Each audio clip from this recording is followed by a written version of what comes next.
Well, a couple in Sierra Madre, they recently discovered an uninvited guest moved into their home or under their home. Yeah, not quite sure how I'd feel about this one, but a black bear apparently has been living in a crawl space under their house, and wildlife authorities are now working to make sure the area is safe. Let's get to KCON News reporter Tina Patel joining us live from that residence with more on how this process is moving along. And Tina, Chris pointed out from the story that we had earlier that, you know, this little guy might still be roaming around town right now, so you better be careful. Yeah, I was going to say we are keeping our eyes open because for what we've heard is that this bear is a night owl. It wanders the neighborhood in the overnight hours, then makes its way to this crawl space that's become its den around 5:30 in the morning. Now, we don't know if that's what it did overnight, but we did see some trash cans that have been knocked over in the neighborhood. So that could be a sign that the bear has been out on the prowl. We want to show you some video that shows the bear yesterday evening sleeping in the crawl space under Susan and Bob Nessler's home here in Sierra Madre.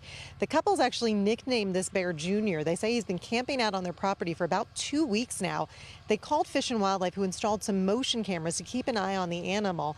It has not caused any problems in the neighborhood yet. It appears to be an older bear.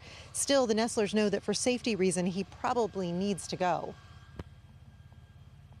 If it was a grizzly bear, I'd leave, but it's a black bear. He's not going to bother me if I don't bother him. Fish and Wildlife is going to help us get him to move, but I said no tranquilizer darts, you know, no pepper balls or anything like that, because we don't want to hurt him.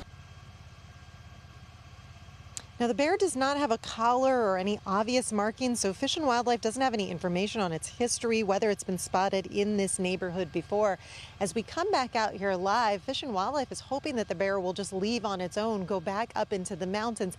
And they say when it does, then they will work with the homeowners to board up that crawl space to make sure it doesn't come back or no other creatures get in. But right now, Chris and Clean, I got to be honest with you, we don't know where it is. So we're maybe just going to hide out in the truck and keep an eye from a safe distance.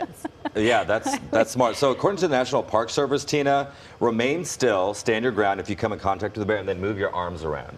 Yeah, and apparently you've got to be big and it'll scare it away. You got this, Tina. You can hear what I'm saying. I'm sure you get an idea. Tina, thank you so much.